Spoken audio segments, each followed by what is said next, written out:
Hello, my name is Benjamin Schurz, and I am with Hill for Literacy. Welcome to another webinar sponsored by The Hill. We are a nonprofit organization based in New England where we support education leaders and practitioners at the state, district, and school level to implement structured literacy practices aligned with the science of reading. And I recently spent time with today's guest, Antonio Fierro, at the Literacy Summit during the Sundance Film Festival in Park City, where he talked about the importance of language development and shared some of his own personal story as well. And I think you will enjoy learning with him as much as I did. And so, a little bit of information about Antonio. He is the author of El Muro de Sonidos y Deletreo, a Spanish sound spelling phonetics curriculum for young children, and co author of Kids' Lips, both published by the 95% Group. And currently, Antonio's Senior Visiting Fellow at the Science of Reading Center at SUNY New Paltz. Dr. Fierro spent nearly 2 decades as part of the National Letters Cohort of Literacy Consultants led by Dr. Louisa Moats, and he has spearheaded initiatives to advance evidence-based instruction for English learners, shaping education policy at both state and national levels.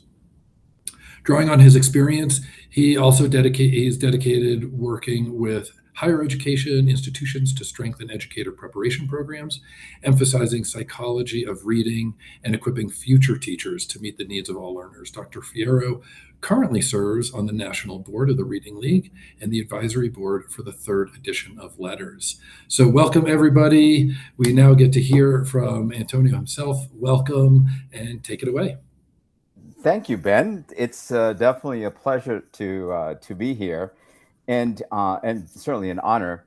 But who would have ever thought that at the Sundance Film Festival we'd have an opportunity to talk about literacy? Is that correct? Isn't that just that's insane? It was an amazing opportunity, yeah, and so much fun and so much value by the shared presence of everybody that was there. Yeah, I thought it was just amazing to meet other folks from other parts of the country who were just so readily involved in literacy and in the attention that literacy so desperately deserves, as definitely, as we move forward and keep on working with the science of reading. So anyway, thank you so much for the invitation. Thank you for the invitation to Sundance, and then also to be with you all today. I just realized I did not place my my email address on this slide, but you can reach me at aafierro20@gmail.com, and I guess we can put that on the chat as well, maybe if Sure. that's a possibility. Great, and Ben, el muro de sonidos y deletreos sounded excellent. Yes. I know you were a little bit concerned that it wouldn't flow, but it flowed magnificently. Thank you so very much, and thank you for really trying on that. That was excellent. I don't know why you were so nervous. So, colleagues, as we continue our conversation this afternoon, I will. As Ben mentioned, I spent 20 years working with Dr. Louisa Moats, and a wonderful set of colleagues, learning the psychology of reading, and then, of course, later on going right along with the science of reading. So I come to this field with a vast understanding of linguistics, and the psychology of reading in English, and also so fortunate to know that also in Spanish. So, and that's why I've spent about last 15 years in studying the cross-linguistic connections that occur at the phonology level between English and Spanish. That being said, colleagues, I also have dedicated most of my career to working with English learners. So as I move forward and talk about today's session on oral language, I will also refer to our students, our English learners. And I don't use the term multilingual learners, and although the field is moving in that direction, and I understand that. I stick to the Every Student Succeeds Act of 2015 that specifically states that an English learner is any student whose primary language is not English, whose English skills are not sufficient to be successful in the classroom, and who has not yet tested proficient in English. And realize that the field, like, as I mentioned, is using the term multilingual learner. And a multilingual learner is different from an English learner. A multilingual learner will probably already have a background in English. They already speak and read and write in English, is now learning another language, like perhaps Spanish or French or any Native American language as well that is being taught. So let's go ahead and continue. The bottom line, though, is it doesn't really matter whether I'm using the term English learner or multilingual learner. What it is important is that it's essential to identify and support the cultural, social, emotional, experiential, and linguistic assets that students bring with them as they come to school. And as having a background in linguistics and really looking at how languages are formed and how they are articulated and written, so forth and so on, I do pay close attention to the linguistic values that students bring to the table or bring with them as they enter school. That those linguistic repertoires, really, that children possess, that we need to be that we must honor, take into consideration, and know how do we build on that as well, which then led me to has really pushed me to this area of language. And several years ago, I began during my teaching sessions really talking about language, and that we're surrounded by language, that we live in a language laboratory. And we do. We are surrounded by oral discourse, we're surrounded by written discourse, we're surrounded by new vocabulary, we're introduced to new vocabulary. I'm not going to say every day, but probably so, as we evolve. So I started thinking a little bit more about this language laboratory we live in, and really to commemorate the launch of the Artemis 2, right, mission that occurred yesterday. This structure that I had before of a lab, so to speak, really should be a picture of the world, because we are surrounded. Language is, we represent language. Language represents us as a people. It's uniquely human. It's kind of messy. It is creative. If you try to define it, it's almost like herding cats, so to speak.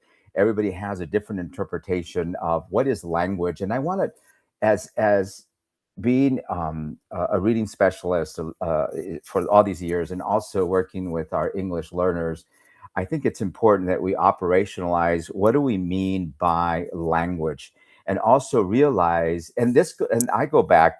This is me as well.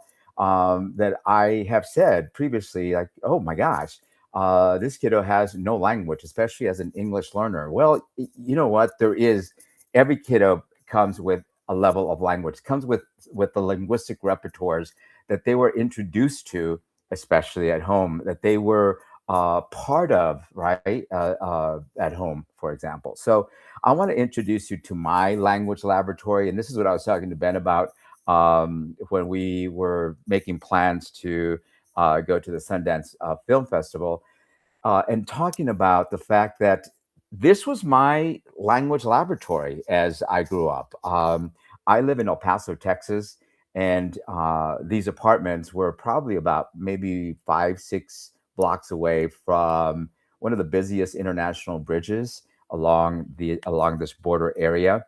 But this was my language laboratory. And although I did not go to preschool or kindergarten, I started first grade. I entered school with a very large linguistic repertoire. It wasn't, unfortunately, or fortunate. I shouldn't say unfortunately. It wasn't English. Living so close to the border, we were surrounded by Spanish. So Spanish was what I brought to the table. A few years ago, several years ago, we visited the apartment complex where I grew up. And this is a picture of Antonio Jr., My son, how creative are we with names, right? But he's now 24, and keeping my fingers crossed that this will be his last semester in college.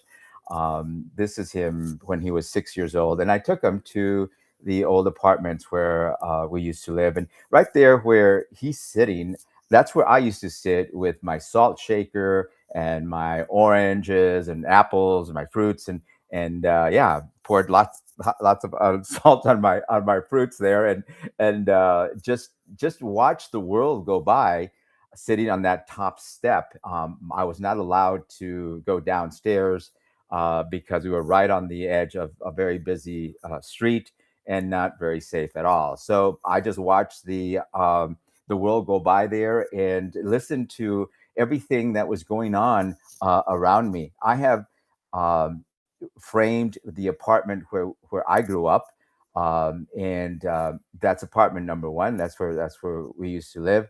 At the time, my mom was a single parent, so that's where I lived. However, my language laboratory consisted of several apartments that were part of my linguistic repertoire that developed my linguistic repertoire at the time. If mom had problems finding a sitter for me, it was going next door to the aunt or the tia, as we used to call them, as I used to call them, just neighbors who used to help take care of me. But it's just amazing how they added to my overall linguistic makeup. So apartment number two, I don't remember the names of my tias, but I do remember that at this apartment, it really was about language and in the sense of reading and writing. So I remember my tia there in apartment number two would read a lot. She was always reading. She would read to me as well. Later on, she bought some children's books that I was able to that she actually shared with me and taught me how to read and write.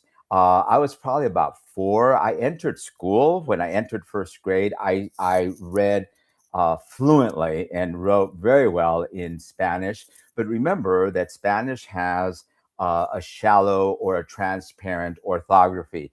Basically, one sound, one letter, or one grapheme, and that's it. The only digraphs that we have in Spanish are CH, double L, and double R. And by the way, just a side note, those letters or those digraphs, CH, double L, double R, were part of the Spanish alphabet up to about 20 years ago.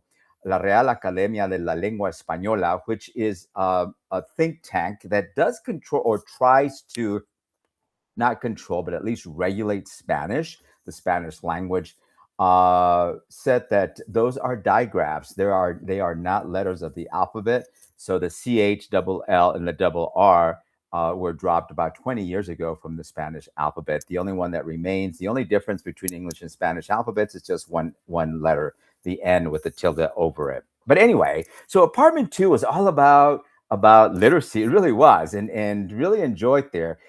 Enjoyed being in apartment number two, and it was right next door. So I really did spend a lot of time there. So this is a picture of a corridor. I don't remember it being so beaten up back then, but I don't know. But so each apartment had really its own little language laboratory, and that's the way it worked for me. So I don't remember exactly where they were or what happened at each apartment, but they were very very distinct, and we did some very interesting things in each apartment. Like I remember one of them, maybe it could have been that one, that the tia there was actually a tia and a tio, an elderly couple, and oh my gosh, she was always cooking lots of tortillas, lots of frijoles. We had menudos on a menudo on the weekends, lots of cleaning as well. So I learned some cooking and definitely cleaning techniques while I was there. But always lots and lots and lots of talking.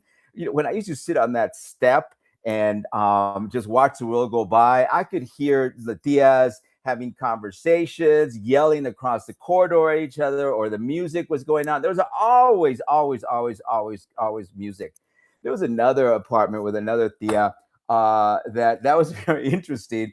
There was also lots of music going on there, but she loved her telenovelas. So we used to watch telenovelas, and for a young 4 or 5 year old, that's not the best thing to be watching. But I do remember some of the telenovelas, some of the soap operas that we watched, like Corazón Salvaje, Savage Heart, La Rosa de Guadalupe. This was a soap opera that was more on the religious side, but still very dramatic. And another one that would make me laugh was Los hombres también lloran. All right, so men also cry. Yeah, so my drama lessons were going on there in that apartment. And I do remember this one was very interesting. One of them, and could have been this one.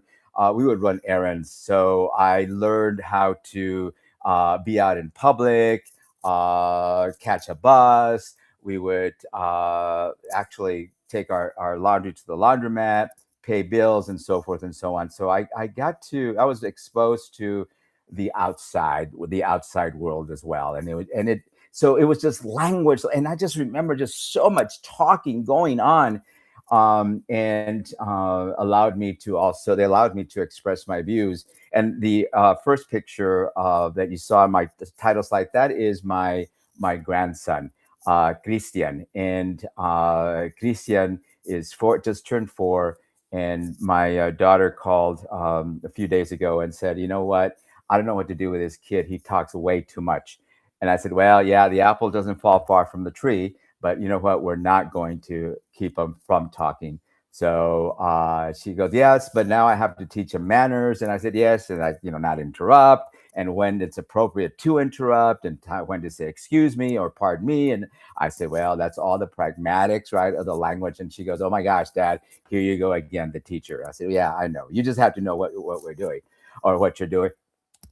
And then that arrow there is really, that was my playground. So the neighborhood kids would that's where we would gather, and that's where I would learn the pragmatics of the street. So very, very blessed, very lucky that I also speak a dialect of Spanish that for the longest time was called Chicano Spanish. And it's a very different type of dialect. It's not spoken very much any longer, but it is really more of the survival Spanish. How do you survive out in the streets? What kind of words do you use that you would not use at home, and so forth? So anyway, so that was my language laboratory, and that's all my experiences from the linguistic standpoint. So, but let's talk about language, especially having worked with English learners and teachers of English learners for all these years. I want to make sure that we frame language in a sense that we can then really start describing it and see what it's all about, and realize that oral language and written language. I'm going to separate the language into these two broad constructs: oral language and written language, and realize that they share a lot of the same language systems, or they share the same language systems except for one. And then also want to make sure that we can see how structured literacy, or those principles of structured literacy, absolutely apply to language. Now, I realize, colleagues, that we're wired. We have a predisposition for oral language, right? We're hardwired for oral language. How There is a however. I must add the however. We also have to be intentional on the language that we're using around students, right, and around children. So even though, although we are hardwired for language, we still need to have that exposure to language. And this is what's so important, especially like with my grandson, and teaching and talking to my daughter and my son-in-law about having these conversations with Christian. And the same thing with us. We become language models, right? We become models of vocabulary, models of being able to speak in complete sentences, knowing how to use language and when to use language. So I have, as we frame language, I've broken it down into oral language and written, and realize that yes, it is innate. We have that wiring, that predisposition for oral language. We still must hear language, though, and as the adults, as the users of language, we must be excellent or good models as we move forward. So let's talk about oral language, right? There is a function, right, and form. So oral language has a purpose of communication. That is your use, all right? And there's also form or the structure, so to speak, right? But realize that although oral language and written language share the same language systems or language essentials or language ingredients, depending on who you're studying, the difference is that oral language obviously does not have orthography. All right. So let's talk about oral language just for a little bit. And then we're going to move into written language. It also has, again, notice there's also a function and also a form. So both oral and written language must have functions. You're going to have to communicate. What is the purpose of the communication? And realizing that the structure or the form is almost identical, except for, of course, oral language has no orthography while written does. All right. So if I look at both oral and written language and look at these through the purpose of communication, what is the function? Why are we communicating? Right. We're communicating because we want to describe something. We want to summarize. We want to compare. We want to argue something. We want to analyze. I mean, there are so many reasons, right? This just a few examples of what is the purpose. Why are we communicating? And it can be either orally or written, right? Oral discourse or written discourse. Obviously, we know that in written discourse, it's a production, right? Because now we're making this connection between reading and between phoneme and grapheme, so to speak. All right.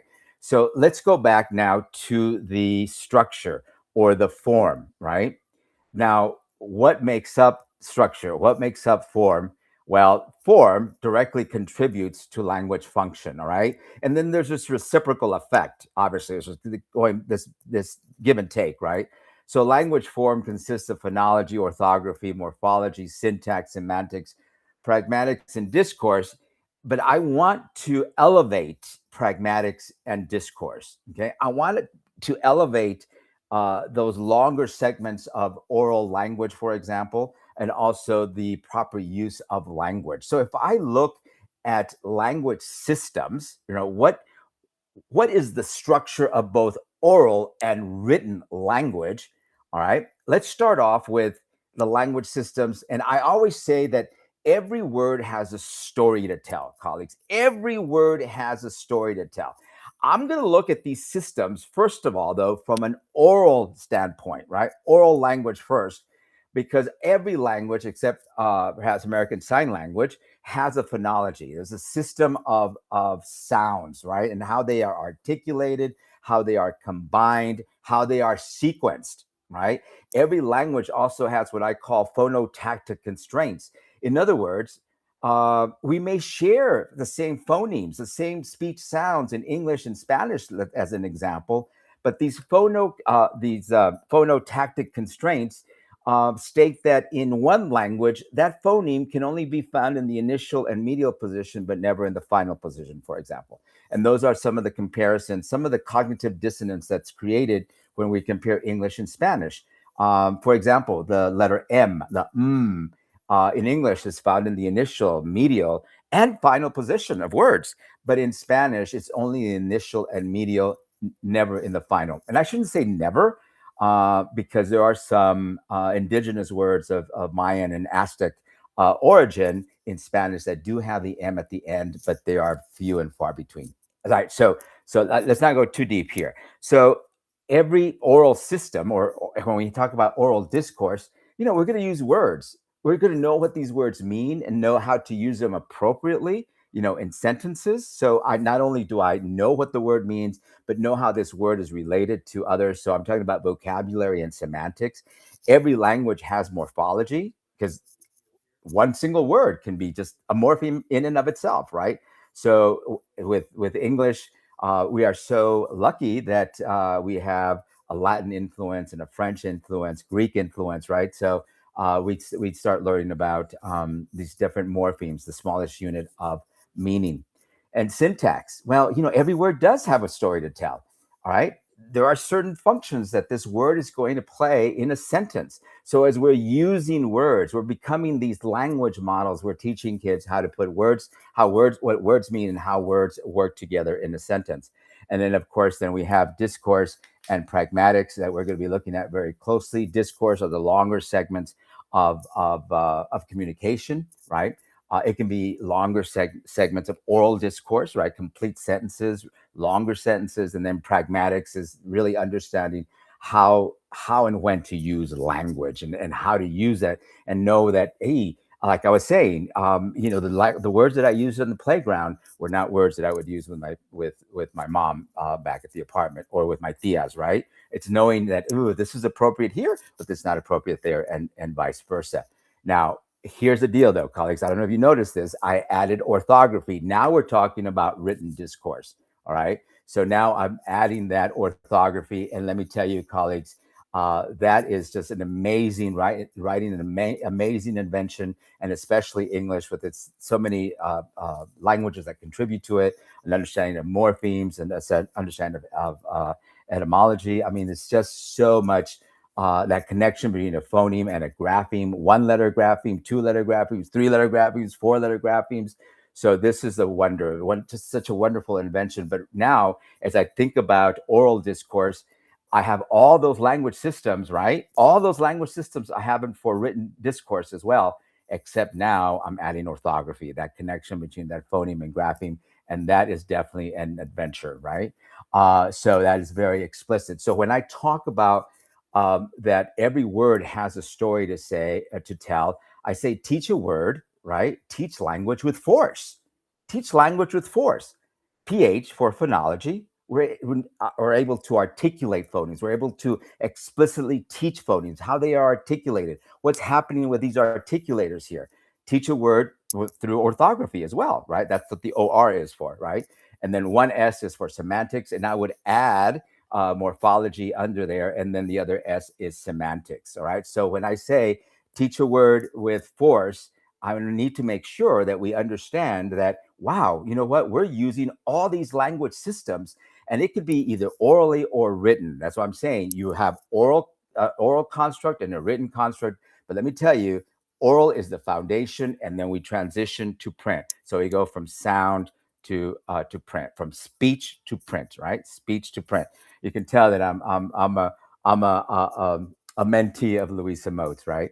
All right. So if I think about structured literacy, which are the principles of how we teach the psychology of reading, or how we teach kids how to read, we look at that middle. I love this infographic from IDA that explains to us what's structured literacy, the what and the how, right? If I look strictly at that middle portion of this infographic, the language systems really are the what, right? The what of structured literacy. See how I mean, they're almost identical, right? So as I am teaching these language systems and being very intentional, right, and very explicit, both orally and written, right, and I'm teaching these language systems, I am teaching the what. It's the what of structured literacy. Now, what about the how? All right. I said we have to be intentional. Even in oral language, even though we have this predisposition to learn language, we have to be exposed to language, right? We depend, especially as kids, we depend on the adults around us as language models, all right? Because we're taking all that receptive and then having the opportunity, I hope, to then express, right? So we'll talk about that a little bit later. So if I go back to the principles of structured literacy, the how is, how do we teach these language systems? And I'll tell you, colleagues, this is where I elevate discourse and pragmatics. This is when I say, you know what? These language systems have to be framed around discourse and pragmatics. That is that opportunity to be interactive, right? To use the language either orally and written form. But first, we talk about oral, and we're talking about being explicit. We talk about being models of language, and providing the scaffold, especially for the English learners or students who have limited vocabulary. And this is why discourse and pragmatics, I elevate it, because the one doing the talking is doing the thinking and learning. So let me move to that. real quick. So, what are some of the must haves?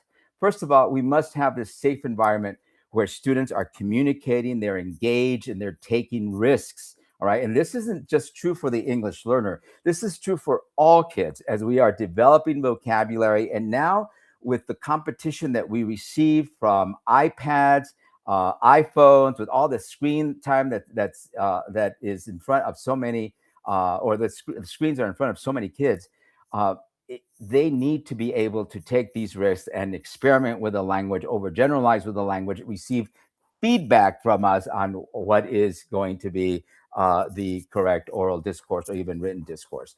We must have this safe environment, as I mentioned, where overgeneralizations are okay, and especially for our English learners, especially for students with bidialectal variations as well, because this is a scene. These are signs of learning, right, and thinking, and I need to be able to provide that feedback when appropriate. So that safe environment always leads to a positive in classroom, hopefully, right, a positive in classroom, a positive school and classroom climate. So again, I mentioned before, where teachers and school personnel are language models. So there has to be that explicit, intentional instruction. And haven't said this before, with multiple opportunities for practice. All right, we have to provide those opportunities for practice, making sure that there are these connections also made at home. And by the way, if at home another language is spoken other than English, that is a celebration. That language has to be honored. That language has to be celebrated. I want kids to speak in their home language. I want kids to speak in their heritage language. They need to maintain that.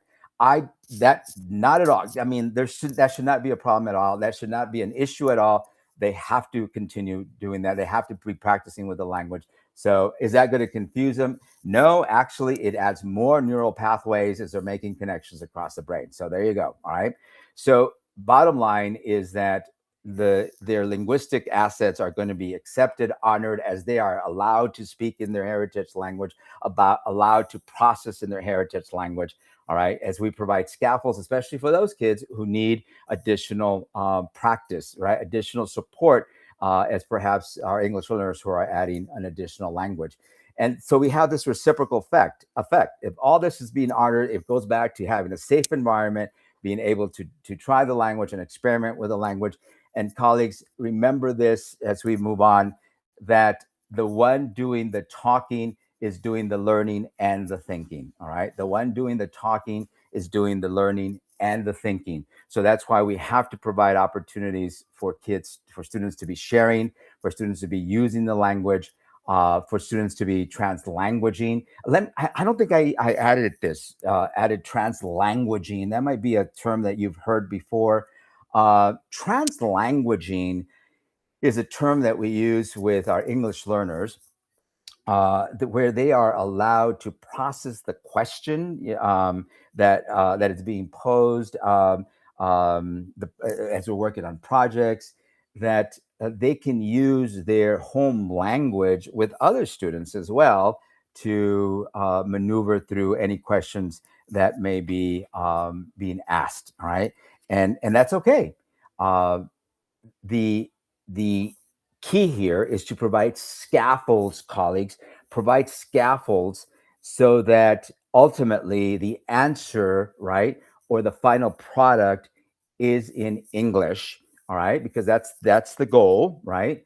But we lighten the cognitive load by allowing students to process in their heritage language, in their home language. Again, with enough scaffolds, though, as we finish up the project or finish up as we're expecting an answer, enough scaffolds to promote an answer or the final product to be in English. And that is true for our English learners. All right. So one of my favorite resources is the 30 Million Words Project. It's a book that was published several years ago by, I don't remember her first name. The last name is Suskind.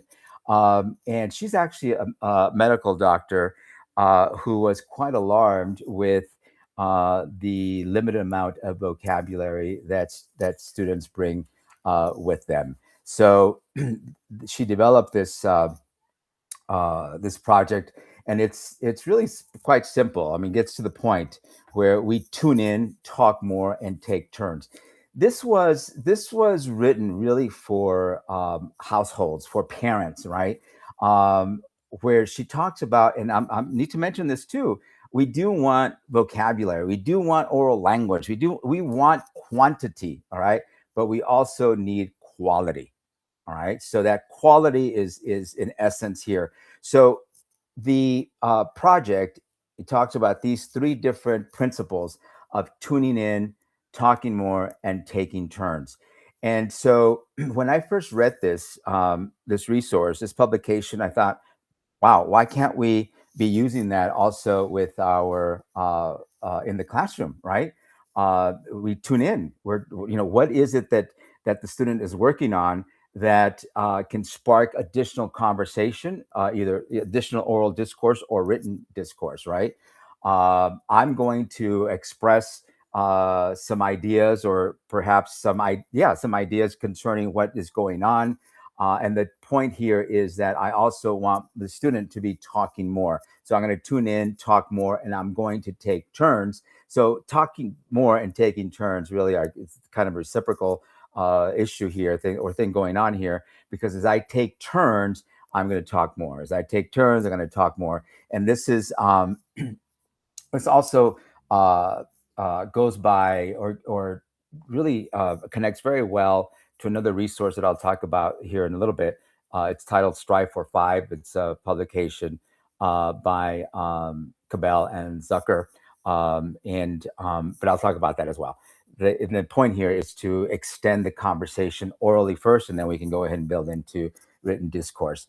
Um, One of the things that we used to talk about in our training sessions or teaching sessions with letters was building, especially for young kids.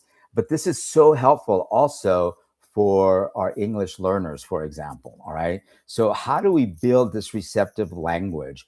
So I can do self talk. It's so self talk is it's just narrating what I'm doing, narrating life. It was really funny going back to my daughter when Christian was born.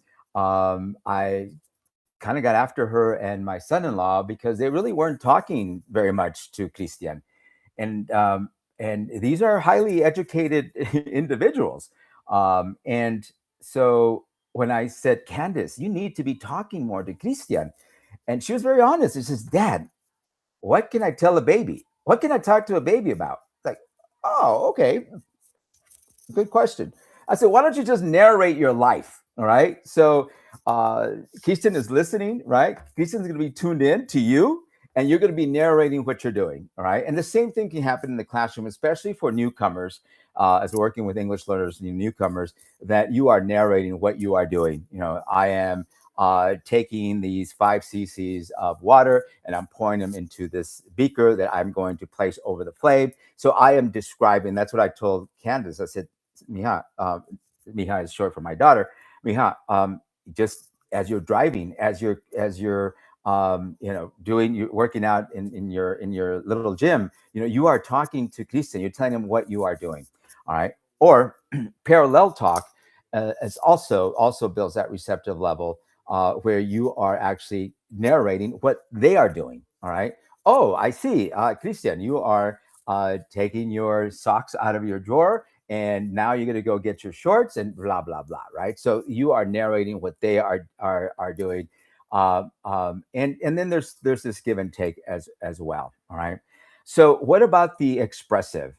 You know what? If students have not had the opportunity to experiment with the language, to overgeneralize the language, there may be some things that are going to be said that are incorrect, and you can recast and say, "Oh, okay." So, and this is another example of my nephew who is second or third generation English learner, and he told me one day we were going to a football game where our team was the underdog, and we were listening to sports radio, and the anchor said, "So and so team, our team." Doesn't stand a chance, right? So he said, Uncle Theo, I'm going to cross all my fingers to make sure they win, and I'm going to go ahead and cross my fingers up here and the ones down there.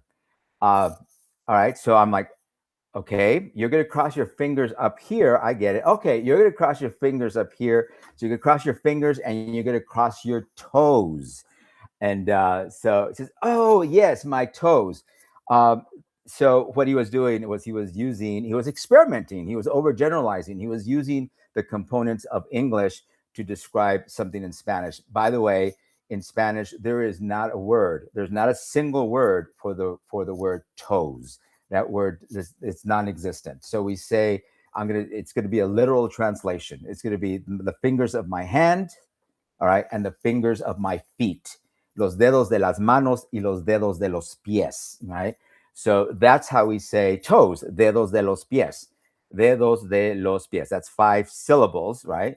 Dedos de los pies. 4 words, 5 syllables, that to say one word that is a 1 syllable word in English. So anyway, so I said, oh, okay, so you can cross your fingers and you can cross your toes. So it's just a recast. And he said, oh, yeah, yeah, that's what it was, toes. And the expansion is being able to add more words to that sentence, right? Either going to be orally or written, whether we're going to add more adjectives or more adverbs, whatever the case may be, just to extend that discourse, right? That discourse. This is the other publication that I was talking about. Uh, I know Sonia Cabell is from Florida. Florida, I think Florida Center for Reading Research, maybe, but she is from Florida. I'm not sure whether a colleague teaches with her there as well. This is, I think, a very, very teacher-friendly publication, Strive for Five framework, and is based not only on this framework, but it's based on the research that they had conducted over years. I highly, highly recommend it as well. And this reminds me, and the reason that I like it is because it kind of reminds me of Dr. Susskind's Tune In, Talk More, Take Turns, right? Yeah. So their framework is very similar. You know, teacher asks a question, child responds. All right. The teacher challenges. This is where most of the conversation ends, right? With I ask, child responds, and then I acknowledge, without going into steps 4 and 5, right? So in step 3, the teacher challenges the student to say more, right? And that's what happens with number 4, where the child responds, and then the teacher expands that conversation. So this goes back to, okay, I talk, you respond. I'm going to challenge you to talk some more, and we're going to continue taking turns and extend that discourse as well. So it's just a matter of, not just a matter, because you really do have to be very cognizant of the fact that you're adding more to this conversation, either the oral discourse or written. So it's part 3 that I went ahead and took, and I'm adapting that to part 3, where I can go ahead and say, oh, that's interesting. Can you say more about that, right? Or what made you think about that? What do why do you think that happened? And this is where I add this step 3. This is where I add the translanguaging principle that can work very well here in extending this conversation, because now I allow the student to perhaps ask questions of other peers, or maybe of teacher, if the teacher understands the home language, so that there's more thought processes going on, or processing going on. There's more conversation. There's more of what ifs. Now I can extend that. And the bottom line, though, is I can also be adding vocabulary to those responses, but the processing is in the home language and the heritage language, and then I can go ahead and scaffold the responses in English, right? Okay, so that's why I say, well, let's okay, this is what you're trying to say. Let's add to it. So let me say, this is the way you would say it. Let's work on this together. And now let's say it together. All right. So it depends on the level of scaffolding that you are going to be doing. But this level 3, this part 3 here, where the teacher challenges the question and wants more, this is a perfect place to add the translanguaging aspect.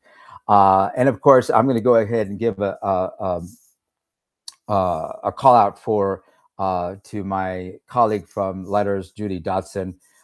She published a resource several years ago, 50 Nifty Speaking and Listening Activities. Now, the cover looks quite elementary.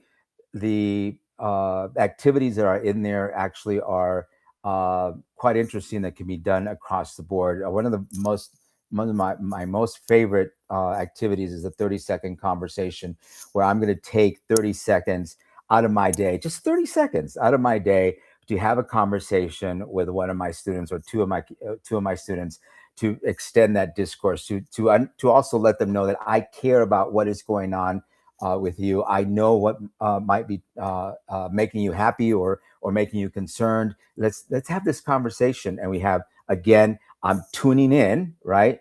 I'm talking more and taking turns. It goes back to Susskind's work. It goes back to Cabell and Zucker's work, where I am extending the conversation that eventually can lead also to um, uh, written discourse. So, colleagues, as I am wrapping it up for this afternoon, because I want to make sure, see if there's any questions that are out there. Just three key points that I want, or three key takeaways that I want to leave you with.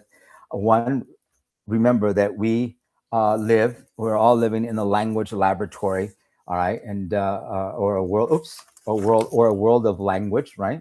The bottom line is that language development, we have to remember, it's not confined to just classrooms.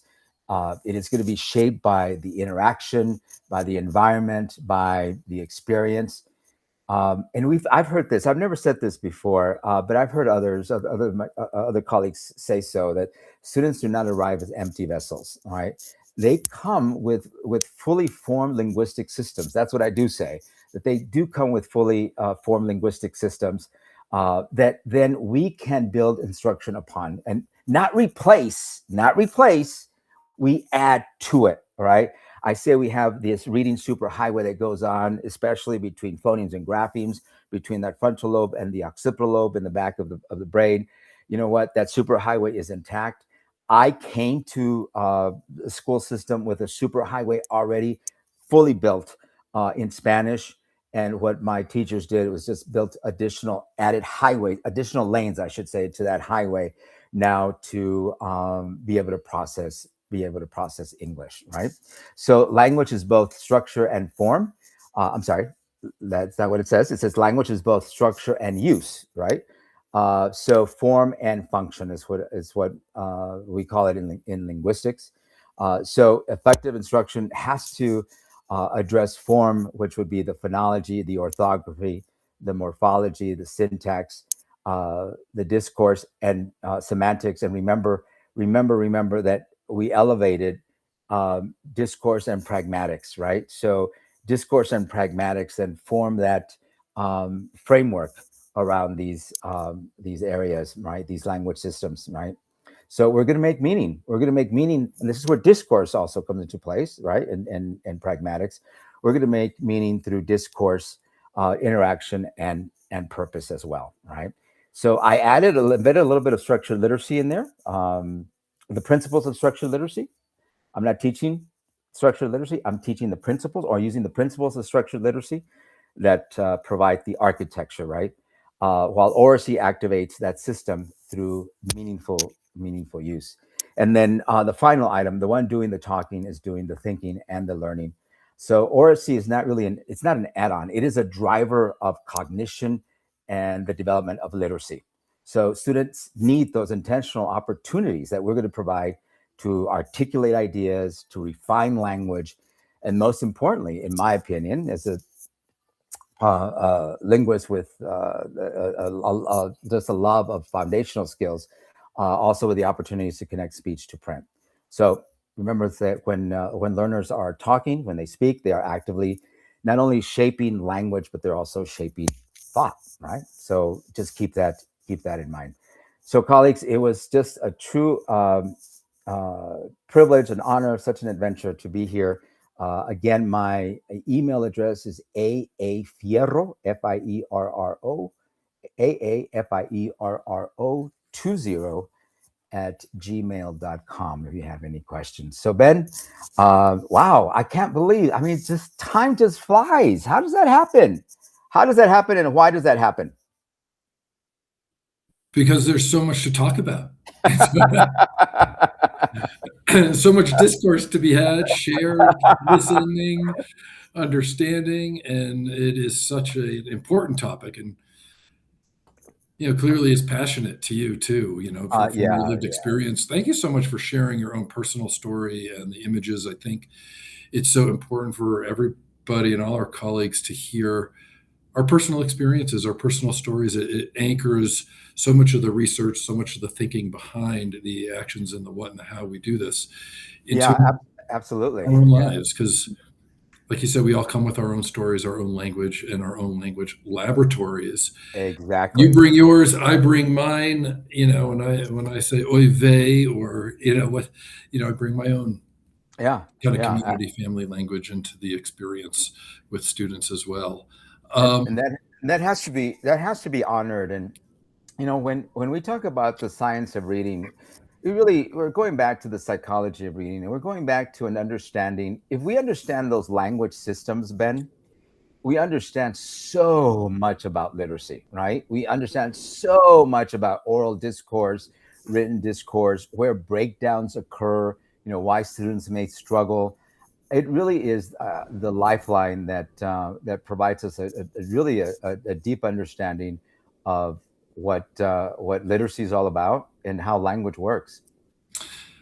So there's a couple questions that have come in, some before your talk, some during. I'm going to start with the first one, and somebody says, if there's one shift you want educators to make after hearing your talk today, what would it be? Um, um, Language is the foundation of or is the foundation. Language is the foundation, right?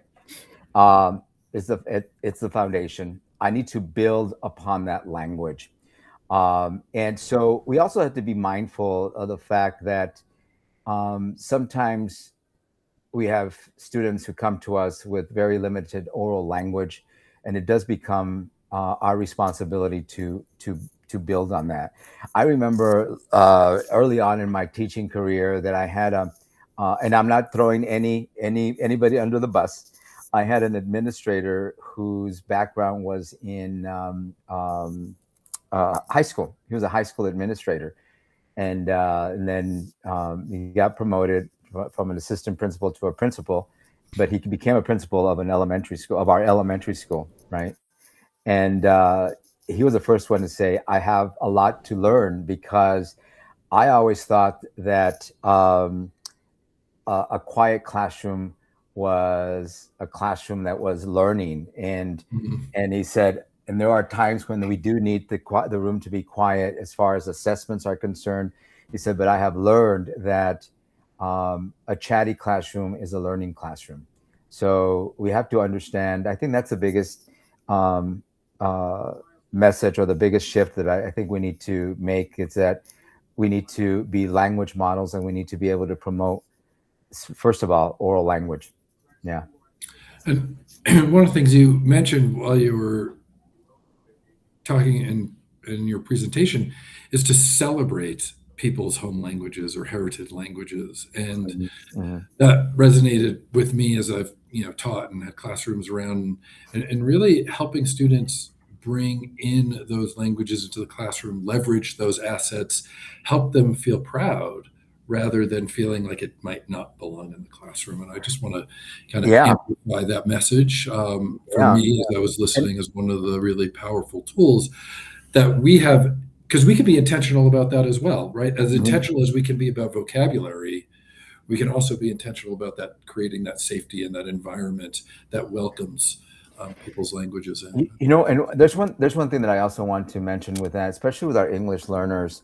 Um, I don't promote the idea of the silent period, although there are some linguists who, for the longest time, were saying, there's a silent period that can be anywhere from 2 weeks to 3, 4, 5 months. No, no, no, no, no. When there's a silent period, when there's silence, then we should really be. It doesn't matter, right? Whether the child's an English learner or not. We need to be able to have a student who is going to express himself or herself, experiment with the language, overgeneralize with the language, and if not, then we need to find out what's going on. Why isn't this student sharing his or her life with us through language. What is going on? There may be some other issues now that we need to take care of, and perhaps even some issues that need our immediate attention. Yeah, thank you. And so I'm just going to go into another concept Okay. or another question that came in. How does your concept of a language laboratory change what teachers should prioritize during literacy instruction? Mm. Um, it goes back to Ben what you just mentioned, and what I had, but you just mentioned this a while ago.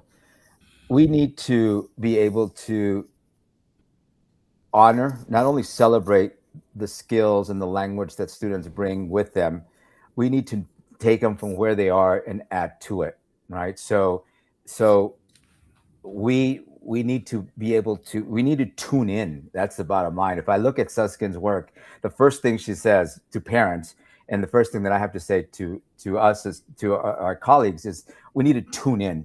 We need Yeah. to tune in and see where is this student coming from. What are the language systems that he or she possesses? What are the literacy segments that he or she possesses? So we must, that first concept really is tuning in to to see what kind of language laboratory experiences the student brings to the table. And so the follow up part of that question is, what does that look like in the classroom? You know what? It really is about looking at practice and being very cognizant of the fact that, oh wow, you know what, I am going to be tuning in. I am going to be listening. I am going to be processing as much information as I can, or getting as much information as I can on the student. And we're doing this already many times. Now it's really taking a look at looking at it or thinking about it and tuning in from a language lens, and really listening to what's going on. Yeah, and I love that slide that had those follow up questions, that challenge, right? Step number three, where the teacher can challenge instead of a conversation ending with a student's answer. That's an Yeah. opportunity to Yeah. continue Oh, and say, oh, so even having like for us working with teachers, sometimes it's just having a little index card with having those question starters for yourself, because sometimes we forget as teachers, we get caught in the moment.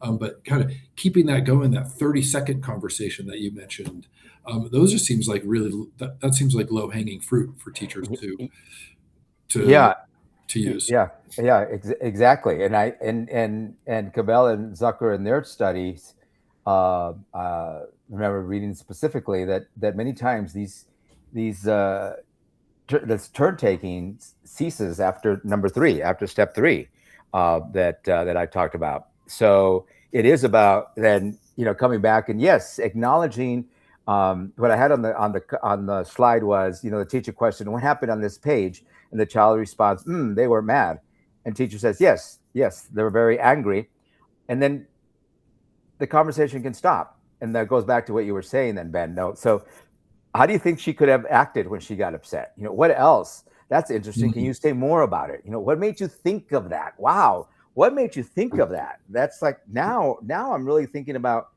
learning more about your background knowledge, getting more understanding to what you're all about. What do you, and then of course, what do you think happened, and what do you think happened next? And this is where the translanguaging then occurs also for the English learner, where they're navigating using their own heritage language. So we only have one more minute, but there's a couple more questions. I'm going to kind of suggest something. One is Okay. that if I send you the questions that are in the chat, could you write some answers and we send them out in the follow-up email? Would that be something Absolutely. that I you could would do? love to. Great. And so there's just this one last one. Maybe we'll take an extra minute to do it. But Hmm. Patty says, "I love how you shared that you told your daughter and son-in-law to narrate their lives."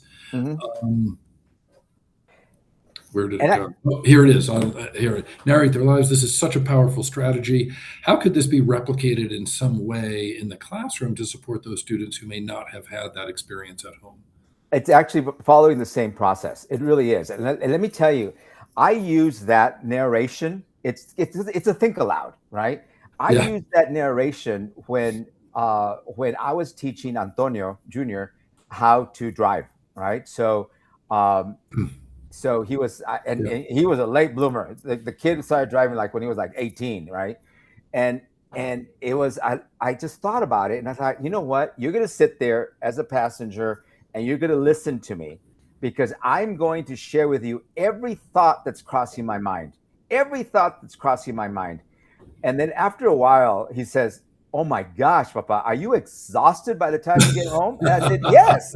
And it's the same. It's the same thing. It's really it's a little nerdy sounding, but when you start narrating what you are doing, for example, right? Where that's that self talk. That's that Yeah. narration, right? It's that self talk. As I am conducting experiments, as I am conducting a project, as I'm following through and following the steps, I am talking about what I am doing. And I think that, and sometimes we as educators, we kind of hesitate as well, because like, oh my gosh, what's my student going to think? I worked with, I know the difference. I've worked with little kids as well, and they just eat it up. But the older kids, like, what are you talking about?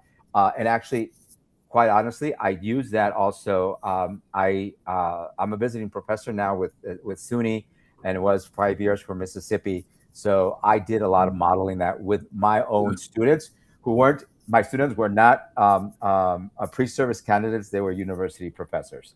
So Mm. it just works. Yeah, It works at all levels. it All works right. at all Well, levels. Yeah, once again, it's so good to see you, Antonio, and chat Ben, with it you, was great talk seeing with you, you. and learn You with bet. you. I just appreciate your way of sharing your knowledge. Thank you for coming on our webinar with us. We have to wrap up. We're out of time. We will send some other questions that came in. We'll send them Yes, to you please do. for um, talk time with Antonio or something like that. And we're going Yeah. to wrap it up. All right. So thanks Sounds to good. everybody. A couple housekeeping things. If you want to get in touch with me, you can email me at ben@hillforliteracy.org. You can see my email there. You can access our site through the QR code there, and we will be sending out the slides from this webinar, as well as some links to the resources that Antonio mentioned Yes, yes. um, during the presentation. And again, if you want any help in your schools with implementing structured literacy, supporting structured literacy with your English language learners and your ML departments, we are here to help and support you at the Hill for Literacy. And I'd love to have a conversation with you.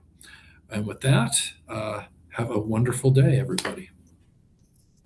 Adios. Thank you.